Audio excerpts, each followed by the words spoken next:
So yeah, Shoplifter is this movie I was interested in because it got a lot of praise. It got 100 on Rotten Tomatoes. It's the fourth highest grossing Japanese film of 2018 from what I saw. It stars a very unique cast of characters from all ages, and like all a lot of very like a lot of Yeah, very and the story centers around this family, um, and they live really poor, and the dad and the son they end up shoplifting for food and and shampoo and all that for stuff. for like utilities to get to give their family the best, despite their conditions. But there's like this certain undercurrent that this family goes through, and and that immediately, piece by piece, as we keep watching the movie, we realize what is actually going on. Yeah. So first off, so obviously it's just not just like not just actual shoplifting, but there's like this also, there's like a moment where there's some moments where everything else like is going that's going like inside the family is just done by, I wouldn't say it's illegal, but it's very like it's very unconventional means. Yeah. Like for example, there's this, there obviously mom and dad have their own day jobs. Yeah, and then at the beginning that the father gets his leg busted, so he has to be on sick leave for a month. And then he gets workers' compensation. I don't think he does get workers' compensation. I don't know how things work in Japan. I would know. Well, either way, there's more. Yeah, but and the mother, she has her own has her own day job, and she steals stuff from there. Yeah, she works at the laundromat. She takes everything she can find out of pockets. Like she finds this gold pen or whatever it was, this gold something up in someone's pocket, and then and then that leads to her. Was that what leads to her getting fired, or was it the fact that she had too many hours and needed to lay someone off? Well, it was because they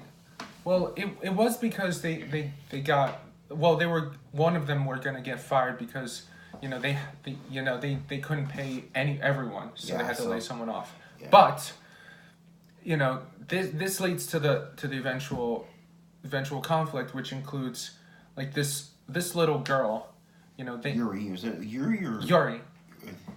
Well, her actual name is Juri. Yeah, because Yuri's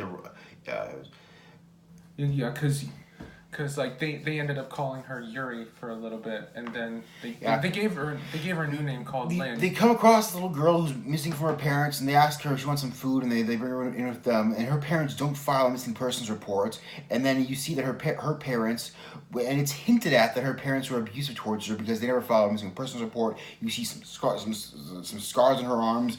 There's some it is, you can immediately assume just by like, the way they don't show the parents on screen, or like just like figuring out. It's like in horror movies, they always say that what you don't see, or not always, but a lot of the times they say what you don't, especially psychological horror films, what you don't see is more terrifying than what you do see. So like you can just imagine how we have to use our imagination to find out what kind of parents these were to her, to not care of their own daughter for missing for all these months, and not file a missing persons report. Yeah. And then you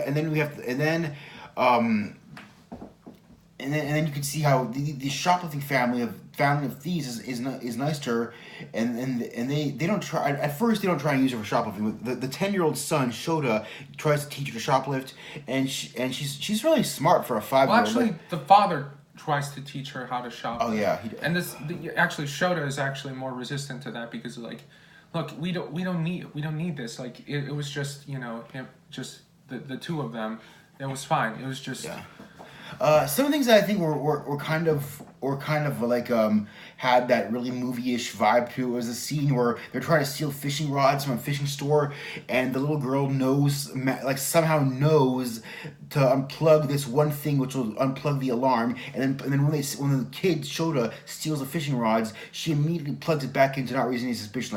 Like no 4 or 5 year old's gonna be that smart on their own. Like I kind of felt like Well, it's well. I don't know, it's a movie, and like, I think the shop, like any sort of shoplifting moments that happen, like between that and her coming in, just like was it the first time that they did this with her? I think that was the first time, yeah. So I thought it could be wrong, but even if it was only the second time, it's kind of like very devious. You have this like innocent, naive little girl who's somehow a master thief within a matter of minutes. Like, and it's like I guess it just kind of felt kind of out of. It just kind of felt like. But I think, well, the shoplifting scenes were pretty cinematic. Yeah, they do plan this. They do plan this out like in sync together. Like the very first shoplifting. Yeah, the very scene, first scene in the entire movie is the dad signaling his son what stuff to get to shoplift. Yeah, the hand signs and all that stuff. And then yeah, and that's so eventually what they're doing, what the whole family dynamic is that like they do a lot of bad things, but they do it for a good reason, for a good cause. They're not selfish, greedy assholes. They always do their best to make sure that their kids are happy and healthy. And it just shows how much like families will do for their to support each other. Yeah, to support each other. Like later on when they get caught and they're getting caught by the police, the wife of the main character, the father, takes the blame for everything so that the father doesn't have to go to jail, so he could raise the kid by himself, and that was interesting. Well, not just that, but I think she takes most of the blame for, the grandmother. Oh yeah, the grandmother. Who I think was the most important character in this because, they're living off her pension. Well, yeah, and and I think because you immediately feel like she's like the source of like these habits that are like these very unconventional, sometimes illegal habits, because she herself like has this. Her previous marriage, like she's still getting money off of their family. Yeah. And well, that part was pretty complex. I think I was a little. Yeah, there's one scene where you can see how she's they show how two-faced the grandmother is. Like she acts all nicely in public and say, "Oh, thank you." Yeah, like you think she's mourning her dead husband like for a good reason, but really she's there to just collect. She's just there to collect money. Yeah, they give her like 30,000 yen a month, which is like $270 just for like taking I think, was it for babysitting their kids or was it for why are they giving her 30,000 yen again? I think just for I don't know. I just felt like it was just. They were just doing that out of kindness. Yeah, and she's all like, "Oh, thank you. You don't have to." But then when she's by herself, she's like, "God damn, they only gave me 30,000 yen." Yes. And you can see how two-faced she is, but she's not really a bitch. She's just like, I mean, if I was super poor and I was in that situation, and my first family only gave me $270 a month for visiting them, and I was super poor, I'd be kind of upset too. I mean, I'd still be grateful, but I wouldn't. It wasn't like. I mean, you can kind of sympathize with her. Well, yeah. Well, mainly because she has all these people under her roof. Yeah. And so immediately she just when she passes away, which obviously they end up burying her corpse below the house. Yeah. Which and they still collect the pension as if she was still alive. Yeah. Like they try to get they try to squeeze as much money from her, which again, we've seen this in movies before. They're trying to grab like the money. They're trying to get they're waiting for the grandma to die, and collect the money. Yeah. But like, we don't. I don't think we see too many movies where, what they end up doing with it. What like certain families do with it. Like, because we always see the rich families, like what they do with it, but the poor families, like what they're doing with it and what their motives are is more. I think it's more. I think it's more selfless than what actually is going on.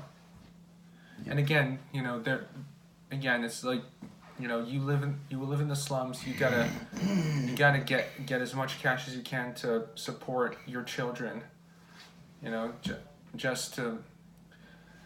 And there are some things that they can't even support. Shota kind of homeschools himself. Yeah. And did you talk about Shoda yet, or how they found him? No, I don't think so. Oh yeah, later on in the film, it's revealed that the father of Shoda goes to a car lot and finds him sitting in a car because when he was a little kid, even younger, they found him abandoned in a car, and they rescued him when they were and they rescued him from an abandoned car. Yeah, they don't know who the actual parents are. We kind of realized that. The Shoda is actually the dad's last name. Yeah, so he names the kid after himself, and then at the end the kid goes to was it a boarding place or was it like a orphanage, I think. Yeah, it's an orphanage. Yeah, and you take a lot. There's actually a lot of people in orphanages in Japan. Yeah, well, I think it's kind of like a smaller orphanage, just like. It's more of like a foster home. Yeah.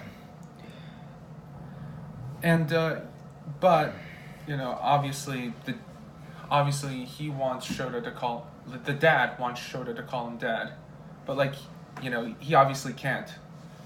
Like so that revelation that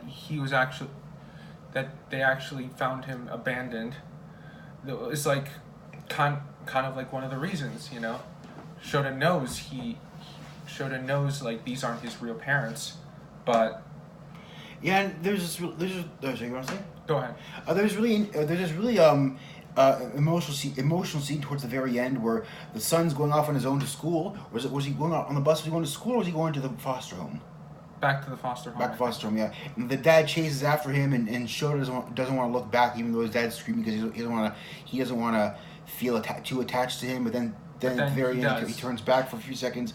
It was a very somber way of showing how he cared about him, and like he's not like. I mean, you can kind of tell he's trying to let go of his past, but it shows that no matter how much you try and let go of your past, you still can't. In the deep corners of your mind, the recesses of your mind, you're always it's always gonna be there haunting you. Like, mm-hmm. But this like not only haunting you, it was a good it was a good thing. And this movie did have some pleasant moments too, like when they go to the beach. There's fun scene. There's a fun scene when they go to the beach and Shota, who's like going through puberty, he's like 10 or he looks like he's around 10, 12 years old. They never specify how old he is, and he's looking at someone's boobs. And he's around that age. Yeah, his dad talks to him about getting boners, and that was funny. And then just yeah, obviously. You can tell that there's this bond, despite the fact there's a little bit of resistance in like having being like an actual father-son relationship. Yeah, and then there's the little girl. She's never been to the beach before, so she has fun at the beach and at the very end she ends up drawing like this picture of them like at their when they're happy. Yeah, and one thing I think that they could have focused more on was this doesn't really get touched upon in Japanese films, but I wrote an essay for college on the Japanese legal system, and there was this one movie called I Just Didn't Do It. I think they could have made the cops look more harsher. Like the cops in this movie were being really relatively nice compared to the fact that these people are just being accused of child abuse and kidnapping. I think they could have made the cops look more like hard asses, and try and show how desperate they were to get confessions, because in Japan, the 89% of all convicted criminals give confessions, many of which are coerced. So I researched this, and they have like a 98 or 99% conviction rate. So the fact that the father was able to get off scot free because his wife confessed to everything, I felt that was kind of unrealistic, given the fact that Japan, once you've been charged with a crime, you're pretty much guaranteed to go to jail. I think that, I mean, it's a movie that they fudge some things to have like a pseudo happy ending. But they did, but like I said, I think it was more. They weren't really focusing on the cops. They were focusing on the family, that dynamic, and to make it more like, I guess they might want to make it appeal to a larger audience than just the Japanese. So, and I guess, and given the fact, and if that's what they were going for, I can't really tell if that's what the writers were going for, if they were trying to expand their audience. But if they were, that's a good thing. But I'm just saying, given the fact this takes place in Japan, and I've heard horror stories about how Japanese cops and prosecutors abuse their power. I think that, I mean, I'm not going to judge, but I'm just telling based on what I researched on it. I think that it would have been like, maybe if they had like a trial scene that lasted just a few minutes and showed like had like an emotional trial scene where the prosecutor tries to like go down hard on them for all this stuff, and the little girl tries to be like very, and like the little girl who wants to testify, but she can't because she's too young. She's like 4 or 5 years old, and that's too young to testify in court. And then you show off how powerless the children are. Like you feel like maybe show a scene where the kids feel powerless, and you see how these are our main characters, but even though they're our main characters, they're still just kids, and they don't have much power when it comes to things like court, judicial systems and stuff like that. And I don't know. Just not only that, but I think. Well, not only that, but I think there's a moment where after Shota finally gets caught for shoplifting, mainly because he ends up.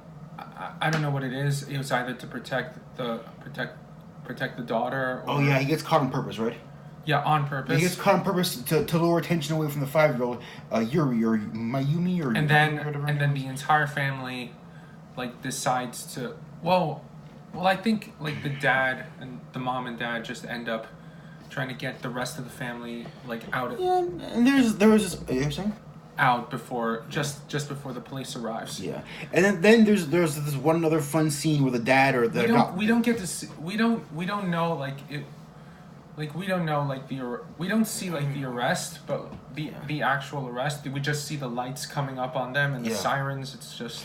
And there's another scene where he's like building a snowman with his son, the dad who adopted Shota, who's building a snowman with him. And you can see it, and then the kid asks him, "Did you try and run away without me?" And then he's reluctant to answer, but he feels like he feels he should be honest with him. And he says, "Yes, we tried to run away without you," but I guess like I couldn't really tell if they were trying to go for this like angle of maybe the dad was trying to make the kid hate on purpose so that it would be less painful for him when he left, because a lot of times, in movies like this, I think.